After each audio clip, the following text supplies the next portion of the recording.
AP రాజకీయాలు సంచలనాలకు మారుపేరు. అడుగేసి అడుగు తీసిన రాజకీయాలే డామినేట్ చేస్తూ ఉంటాయి. అలాంటి చోట లక్షలాది మంది కాపుల మనోభావాలతో కూడిన ఓ అంశాన్ని చంద్రబాబు నాయుడు ప్రభుత్వం కదపబోయింది. కదిపేందుకు పూనుకుంది కూడా. ఆదేశాలు కూడా జారీ చేసేసింది.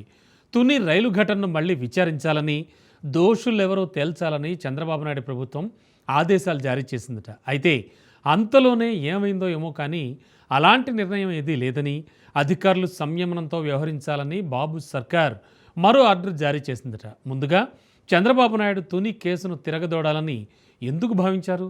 ఆ తర్వాత దాన్ని యథాతథ స్థితిలో ఉంచడమే మేలని ఎందుకు అనుకున్నారు? అసలు 24 గంటలు గడవక ముందే చంద్రబాబు నాయుడు ప్రభుత్వం ఈ విషయంలో ఎందుకు యూటర్న్ తీసుకుంది అనేది ఇప్పుడు ఏపీ రాజకీయాల్లో తీవ్రమైన దుమారం రేపుతోంది. దుమారం రేగబోయి సద్దుమడిగిన ఏపీ నిర్ణయం తీసుకుని వెనక్కి తగ్గిన చంద్రబాబు. తుని అంశం తుపాను ముందరి ప్రశాంతతేనా? ఏపీ రాజకీయాల్లో మరో దుమారం రేగబోయి సద్దుమణిగింది. కాపు రిజర్వేషన్ పోరాటంలో భాగంగా తునిలో రైలు దహనం కేసును తిరగదోడబోయి మళ్లీ వెనక్కి తగ్గడం ఆసక్తి రేపుతోంది. ఎందుకంటే చంద్రబాబు నాయుడు సాధారణంగా ఓ నిర్ణయం తీసుకుంటే వెనక్కి తగ్గిన ఉదంతాలు తక్కువే. మరోవైపు కక్ష సాధింపు రాజకీయాలకు ఏపీ పెట్టింది పేరు. ఈ క్రమంలోనే కాపు రిజర్వేషన్ పోరాటాన్ని భారీ ఎత్తున నడిపించి జగన్తో చట్టాపట్టాలు వేసుకున్న ముద్రగడ పద్మనాభంను చంద్రబాబు టార్గెట్ చేశారన్న వార్తలు గుప్పుమన్నాయి. అందులో భాగంగానే ముద్రగడతో పాటు జగన్కు ప్రయోజనం చేకూరేలా వ్యవహరించిన మరికొందరు కాపు నాయకుల మీద కక్ష తీర్చుకునేలా చంద్రబాబు నాయుడు భారీ స్కెచ్ వేశారన్న అభిప్రాయాలు వినిపించాయి. ఈ మేరకు పబ్లిక్ ప్రాసిక్యూటర్కు డైరెక్షన్ కూడా ఇచ్చారని, కొట్టేసిన ఆ కేసును మళ్లీ విచారించాలని, రైలును కాల్చేసిన దోషుల్ని ప్రజల ముందు నిలబెట్టాలని భావించారట చంద్రబాబు.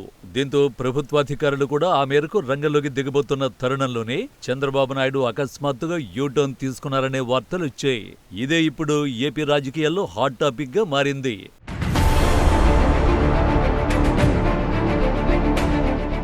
తుని రైలు దహనం అనేది 2016లో కాపు ఉద్యమకారులు రిజర్వేషన్ కోసం చేసిన ఆందోళన సందర్భంగా జరిగింది. ఈ ఘటనలో కాపు నాయకుడు ముద్రగడ పద్మనాభం సహా ఉద్యమకారులపై కేసులు నమోదయ్యాయి. 2023లో గత వైసీపీ ప్రభుత్వం హయాంలో ఈ కేసులను కొట్టివేస్తూ విజయవాడ రైల్వే కోర్టు తీర్పు ఇచ్చింది.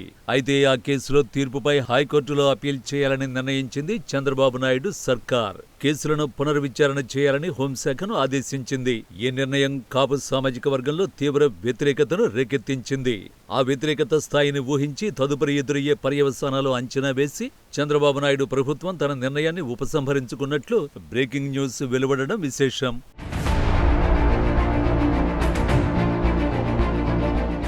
కాపు ఉద్యమం ఆంధ్రప్రదేశ్లో సున్నితమైన అంశం. ఈ కేసులో పునర్విచారణ వల్ల సామాజిక ఉద్రిక్తతలు తలెత్తే అవకాశం ఉందన్న వాదనలు వినిపించాయి. ముఖ్యంగా తూర్పుగోదావరి జిల్లా రాజకీయాలను సమూలంగా మార్చగలిగిన అంశం కాపుల కోట. దీంతో సామాజికంగా ఉద్రిక్తతలు చెలరేగకుండా ఉండేందుకు, ఓ ముఖ్యమైన వర్గం కోపాగ్నికి గురికాకుండా ఉండేందుకే చంద్రబాబు నాయుడు యూటర్న్ తీసుకున్నారని అంటున్నారు. కాపు సామాజిక వర్గం ఆంధ్రప్రదేశ్లో గణనీయమైన రాజకీయ శక్తిగా ఉంది. ముఖ్యంగా ఉమ్మడి ఉభయ గోదావరి జిల్లాలు, కృష్ణా, గుంటూరు వంటి జిల్లాల్లో కాపుల ప్రభావం తీవ్రంగా ఉంటుంది. మరోవైపు తుని రైలు ఘటన కాపు రిజర్వేషన్ ఉద్యమంతో ముడిపడి ఉంది. ఇది కాపు సామాజిక వర్గంలో భావోద్వేగాలతో కూడిన అంశం. ఆ కేసులను పునర్విచారణ చేయాలన్న నిర్ణయం కాపు సమాజంలో చంద్రబాబు మీద, టీడీపీ మీద వ్యతిరేకతకు కారణమవుతోంది. అటు చంద్రబాబు నిర్ణయం తీసుకోగానే ఇటు వైసీపీ నేతలు కూడా దాన్ని రాజకీయంగా ఉపయోగించుకునే ఎత్తుగడలు వేసుకున్నారు. సోషల్ మీడియాలో ఆ పార్టీ నాయకులు, మద్దతుదారులు ఈ నిర్ణయాన్ని కాపులపై కక్షగా చిత్రీకరించారు. దీనివల్ల టీడీపీకి రాజకీయ నష్టం జరిగే ప్రమాదం ఉందన్న సంకేతాలు బలంగానే వెళ్లాయి.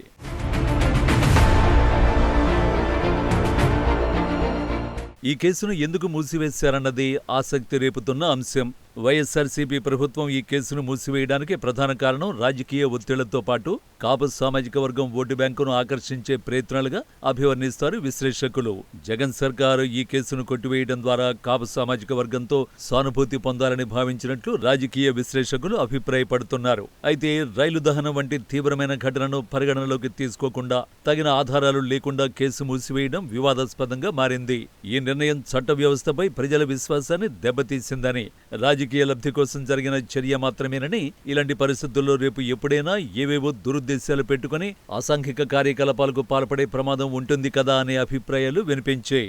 ఆ కేసులో దోషులెవరో తేల్చడమే ఉద్దేశంగా చంద్రబాబు భావించారంటారు. ఒకవేళ దోషులెవరో అనేది చంద్రబాబు నాయుడు గాని ఆయన కోటరీకి గాని ఖచ్చితమైన సమాచారం తెలిసి ఉంటే కనుక ఆ విషయాన్ని విడిగా విచారించి దోషులుగా ప్రకటిస్తే ఎలాంటి ఇబ్బంది ఉండదని, కానీ ముద్రగడ లాంటి సీనియర్లను ఇతర కాపు నాయకుల్ని టార్గెట్ చేసే ఉద్దేశంతో కనుక ఇలాంటి నిర్ణయం తీసుకుంటే అది మొదటిగే మోసం చేస్తుందన్న అభిప్రాయాలకు తావిచ్చింది.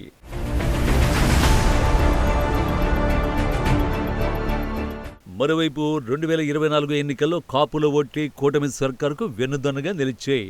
టీడీపీ, జనసేన, బీజేపీ కూటమికి గణనీయమైన మద్దతు ఇచ్చింది పవన్ ఇన్ఫ్లుయెన్స్ కారణంగా కాపులే అని విశ్లేషకులు భావిస్తారు. అలాంటి సమయంలో రేపు రానున్న స్థానిక సంస్థల ఎన్నికల్లోనే కాక తదుపరి జరిగే భవిష్యత్తు ఎన్నికల్లో టీడీపీకి నష్టం జరగడం ఖాయమన్న అభిప్రాయాలు వెలువడ్డాయి.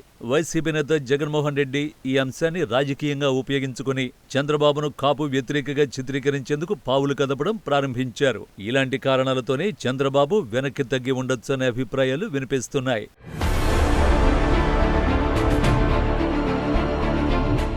మరోవైపు కాపు ఉద్యమ నాయకుడు ముద్రగడ పద్మనాభం ఈ ఘటనలో కీలకమైన వ్యక్తి.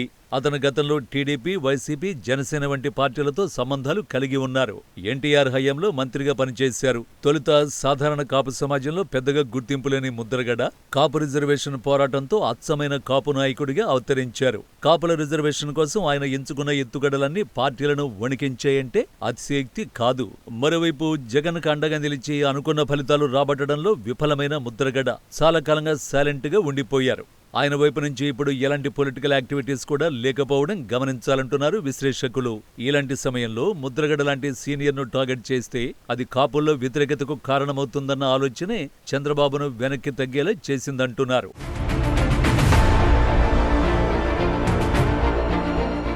మరోవైపు టీడీపీ, జనసేన, బీజేపీ కూటమిలో జనసేనాని పవన్ కళ్యాణ్ కాపు సామాజిక వర్గంలో బలమైన శక్తిగా ప్రభావాన్ని కలిగి ఉన్నారు. కాపు ఓటర్లు జనసేనకు గణనీయమైన మద్దతు ఇచ్చారు. ఈ క్రమంలో తుని కేసు పునర్విచారణ నిర్ణయం వల్ల జనసేనతో ఘర్షణ ఏర్పడే ప్రమాదం ఉంది. దీనివల్ల కూటమి ఐక్యతే దెబ్బతింటుంది అంటున్నారు. అదే జరిగితే సాఫీగా సాగిపోతున్న ఏపీ రాజకీయాల్లో అనూహ్యమైన కుదుపు ఏర్పడడం ఖాయమన్న అభిప్రాయాలు వ్యక్తమయ్యాయి. ఈ కేసు తిరిగి దర్యాప్తు కావడం జనసేన అధ్యక్షుడు పవన్ కళ్యాణ్ కు రాజకీయంగా సవాళ్లు తెచ్చిపెట్టే అవకాశం ఉంది.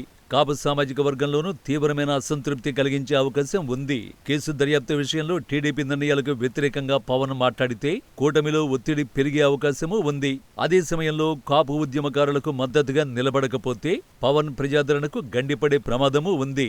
ఇలా అనేక కోణాల్లో ఆలోచించే ఆ నిర్ణయాన్ని చంద్రబాబు సర్కార్ ఉపసంహరించుకుంది అంటున్నారు. మొత్తానికి ఓ సంచలనం రేపే నిర్ణయం తీసుకుని ఆ తర్వాత ఎదురయ్యే తుపానును అంచనా వేసి అనేక రాజకీయ ప్రయోజనాలను దృష్టిలో పెట్టుకునే చంద్రబాబు నాయుడు ఈ నిర్ణయం తీసుకున్నారంటున్నారు. మరి రాజకీయంగా ప్రభావితం చేసే ఏ కేసులనైనా ఇలాగే రాజీని ప్రదర్శిస్తే అసలైన దోషులకు శిక్షలు పడేదెప్పుడు?